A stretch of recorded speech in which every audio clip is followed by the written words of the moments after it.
ఉన్న బంగారాన్ని విడిపించి ఆ రోజు ఆన్లైన్ రేటుకే మేము కొంటాం. Sharma gold company.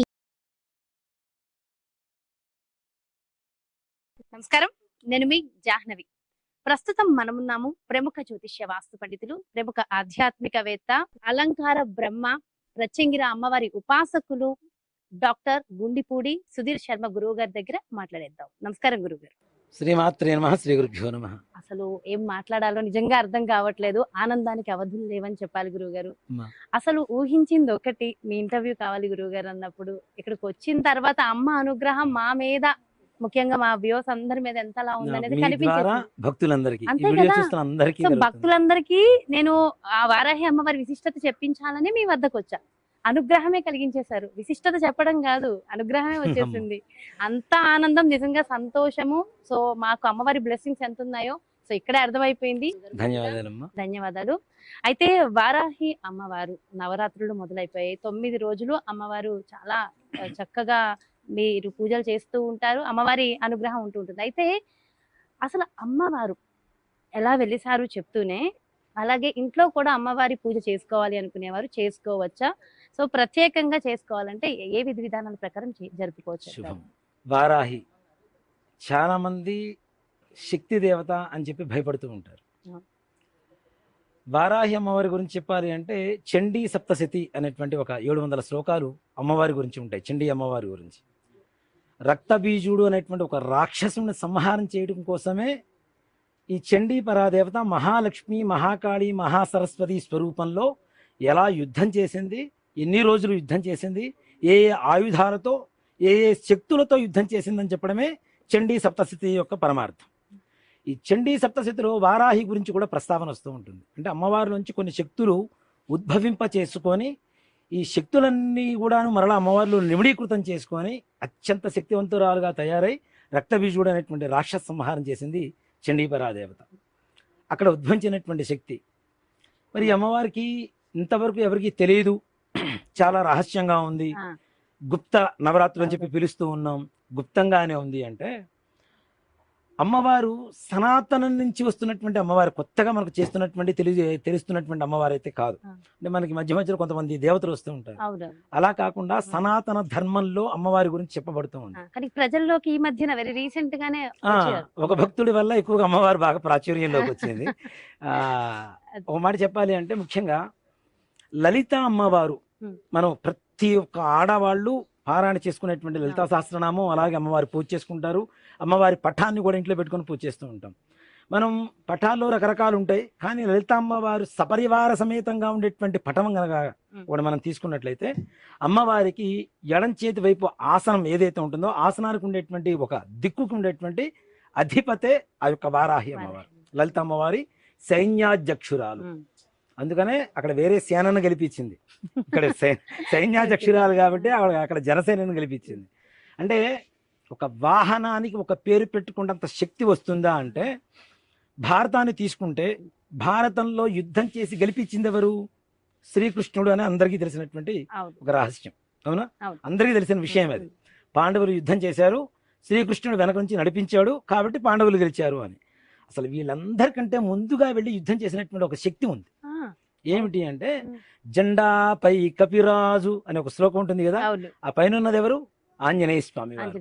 వీళ్ళందరికంటే ముందుగా కౌరవ సేనను ఎదుర్కొన్నటువంటి శక్తి ఎవరన్నా ఉన్నారు అంటే ఆంజనేయ స్వామి వారు. అంటే ఒక వాహనం మీద, జెండా మీద ఎగురుతున్నటువంటి ఆంజనేయ స్వామి వారు అంత యుద్ధాన్ని చేస్తే ఒక వాహనానికి ఒక పేరు పెడితే ఇంకెంత శక్తిని ఇస్తుంది? అంతే కదా. కాబట్టి ఆ వాహనానికి ఆ పేరు పెట్టారు కాబట్టి అక్కడ జయం కలిగిందని చెప్పడంలో ఏమాత్రం కూడా సందేహం లేదు. అంటే అమ్మవారు లలిత అమ్మవారి సైన్యాధ్యక్షురాలు. ఆమెకు ఉండేటువంటి సైన్యాన్ని మొత్తాన్ని కూడా ఆవిడ ఆధీనంలో ఉంచుకుంటుంది. ముఖ్యంగా ఈ అమ్మవారికి ఉపాసన కానివ్వండి, పూజ కానివ్వండి, ధ్యానం కానివ్వండి, హోమం కానివ్వండి, అమ్మవారిని మనస్ఫూర్తిగా నామం, అమ్మవారి పేరు తలుచుకున్నా సరే వీళ్ళని శీఘ్ర దేవతలు అంటాం, రాత్రి దేవతలు అంటాం, రహస్య దేవతలు అంటాం. రాత్రి అంటేనే రహస్యం కదా. రాత్రి కూడా 7:30 గంటల నుంచి తెల్లవారుజామున 4 గంటల వరకు కూడాను అమ్మవారు సంచరిస్తూ ఉంటుంది. అందుకని మన కాశీలో కూడా చూడండి, అంటే కేవలం ఈ రోజుల్లో మాత్రమే సంచరిస్తారా? ఎప్పుడు ఎప్పుడు ఉంటారా? ఎప్పుడు కూడాను 365 రోజులు కూడాను సాయంత్రం 7:30 గంటల నుంచి 4 గంటల వరకు మాత్రమే సంచరిస్తూ ఉంటుంది అమ్మవారు. అందుకని మన కాశీ క్షేత్రంలో దర్శనం కూడా తెల్లవారుజామున 4 గంటల నుంచి ప్రారంభమై 5:30 గంటల వరకు మాత్రమే ఉంటుంది. రాత్రి సమయంలో గజ్జల చప్పుడు శబ్దం కూడా వస్తుందంట. వినిపిస్తుంది. అంటే రాత్రి అంతా కూడా సంచరిస్తూ ఉంటుంది.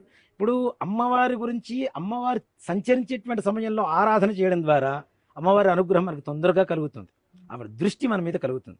అంతే కదా. అవును. ఆవిడ గురించి మనం పూజ చేసినా, నామస్మరణ చేసినా, ఏం చేసినా ఆమె ఎదురుగా చేస్తే, ఆమె సంచరించేటువంటి సమయంలో చేయడం వల్ల మనకు తొందరగా అమ్మవారి అనుగ్రహం కలుగుతూ ఉంటుంది. కాబట్టి ఈ రహస్య దేవతలను పిలుస్తుంటారు. అలాగే శీఘ్ర దేవతలు, నామం అమ్మవారి పేరు తలుచుకున్నా మనం అనుకునేటువంటి సంకల్పాన్ని తప్పనిసరిగా సిద్ధింపజేసేటువంటి శక్తులు ఈ దశమహావిద్యలు, వారాహి, ఈ ప్రత్యంగిర, ఇట్లాంటి శక్తి దేవతలు ఎవరైతే ఉన్నారో వీళ్ళందరికీ కూడాను అమితమైనటువంటి శక్తి కలిగి ఉంటారు. ఇప్పటికీ కూడా జనాల్లో కొన్ని అపోహలు ఉన్నాయి గురువు గారు. ఏంటంటే ఈ అమ్మవారిని కేవలం కొంతమంది మాత్రమే పూజించాలి, అందరూ చేయకూడదు, కేవలం ఇప్పటికీ కూడా ఇంట్లో చేసుకోవాలంటే భయపడుతున్న వాళ్ళని మనం చూస్తాం. లలితాదేవి పటం ఇంట్లో ఉన్నప్పుడు వారాహి ఉన్నట్లే కదా. మరి అంతే కొత్తగా వారాహిని తెచ్చుకోవాల్సిన అవసరం లేదు కదా. కదా. కాబట్టి కొత్తగా వారాహి అంటే ఫోటోని కానీ, విగ్రహం కానీ, యంత్రం కానీ తెచ్చుకున్నప్పుడు ఆటోమేటిక్గా లలిత అమ్మవారు మన ఇంట్లో ఉందంటే వారాహి అమ్మవారు మన ఇంట్లో ఆల్రెడీ ఉన్నట్టే. ఉన్నట్టే. కాబట్టి దాని గురించి కొత్తగా సంకోచించాల్సినటువంటి అవసరం లేదు. ఎవరైనా చేయవచ్చు. ఉపాసనా మార్గాలు కొన్ని భయంకరంగా కొన్ని ఉంటాయి. ఇక్కడ చేయమని చెప్తున్నది పూజ మాత్రమే. ఆ, అర్చన, ధ్యానం, స్తోత్రం. స్తోత్రము, ధ్యానం అంటే ఏంటి? ధ్యానించడం, స్తుతించడం. అవును. దాంట్లో తప్పు లేదు కదా. ఆ, ఉపాసనా మార్గాన్ని ఎంచుకొని దాని ద్వారా లోపలికి వెళ్ళాలి, డెప్త్ గా వెళ్ళాలి, అమ్మవారి ఇది కావాలి అనుకుంటే దాని ఉపాసనా మార్గం దానికి వేరే కొంచెం- ఉంటుంది. అది అందరూ చేయకూడదు. సో అందరూ. ఈ పాయింట్ ప్రతి ఒక్కళ్ళు నోట్ చేసుకోవాలి. ఎందుకంటే ఇది చాలా ఇంపార్టెంట్. చెయ్యొచ్చేమో అనుకుని మళ్ళీ లేదు, ఉపాసనా మార్గం, బీజాక్షరాలతో చేయడము అదంతా కూడా చాలా జాగ్రత్త. ఉపాసనా మార్గం మాత్రం చాలా ప్రమాదకరంగా ఉంటుంది. 1-2 సార్లు ఆలోచించుకొని చేయాలి. దానికి దీక్ష నియమాలు కూడా చాలా కఠినంగా ఉంటాయి. చాలా కఠినంగా ఉంటాయి. ఎలా పడితే అలా చేస్తే అమ్మవారు అంటే సత్ఫలితాన్ని ఇస్తుంది అనేటువంటిది ఎంత సత్యమో, ఉమ్. అలాగే ఆమెకి ఇష్టం లేనిటువంటి నియమాలు, ఏవైతే ఇష్టం ఉన్నటువంటి నియమాలు పాటించకుండా మనిష్టానుసారంగా ఉంటే వచ్చేటువంటి దుష్ప్రభావం కూడా అలానే ఉంటుంది. ఇక్కడ ముఖ్యంగా ఇలాంటి శక్తి దేవతల ఆరాధన, ఉపాసన చేసేటప్పుడు, తీసుకునేటప్పుడు కూడాను తప్పనిసరిగా వారి జాతకం ప్రకారం అమ్మవారి ఉపాసన కరెక్టా కాదా, పూజ చేసుకోవడానికి కాదు, కేవలం ఉపాసన చేసుకోవడానికి మాత్రమే. వారి పేరు ప్రకారం కరెక్ట్ గా ఉంటుందా లేదా, వారి జాతకం ప్రకారం అమ్మవారు కలిసి వస్తుందా లేదా. దీంతో పాటుగా ముఖ్యంగా అమ్మవారికి చేయాలి అంటే అది పూజ చేసేవాళ్ళు కావచ్చు, ఉపాసన చేసేవాళ్ళు కావచ్చు, తప్పనిసరిగా ఓం నమ శివాయ అనేటువంటి శివపంచాక్షరి మంత్రాన్ని జపించకుండా ఏ శక్తి దేవత పూజ అనర్హం. అక్కడ అర్హత కలగదు. అంటే ఇక్కడ శక్తిని, శివుని వేరు వేరు చేయడం కాదు కదా.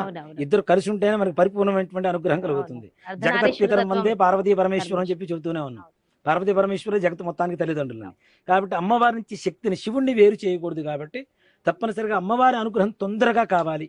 ఇప్పుడు ఇంటి యజమాని ఉన్నాడు, ఇంటి ఇల్లాలు ఉంటుంది. ఇంటి ఇల్లాలు ఏదైనా దానం చేయాలంటే ఇంటి యజమాని అనుమతి కావాలి.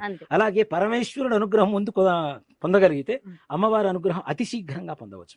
అంటే నిజంగా చెప్పాలంటే వారాహి అమ్మవారి గురించి తెలియని రహస్యమైన విశేషతలు ఎన్నో ఎక్స్ప్లెయిన్ చేశారు గురుగారు. ఎంతో సంతోషం. Thank you so much. శ్రీమాత్రే నమః, శ్రీ గురుభ్యో నమః. చూసారు కదండి, మరి ఇది ముఖ్యంగా వారాహి అమ్మవారిని మరి ఎవరు పూజించవచ్చు, ఎవరు పూజించకూడదు, ఏ విధి విధానాల ప్రకారం మనం పూజా నియమాలు ఉంటాయనేది చాలా డీటెయిల్ గా వివరించారు కదా గురుగారు. మరో ప్రత్యేకమైన కార్యక్రమంతో మళ్ళీ మీ ముందుకు వచ్చేస్తాను. నమస్కారం.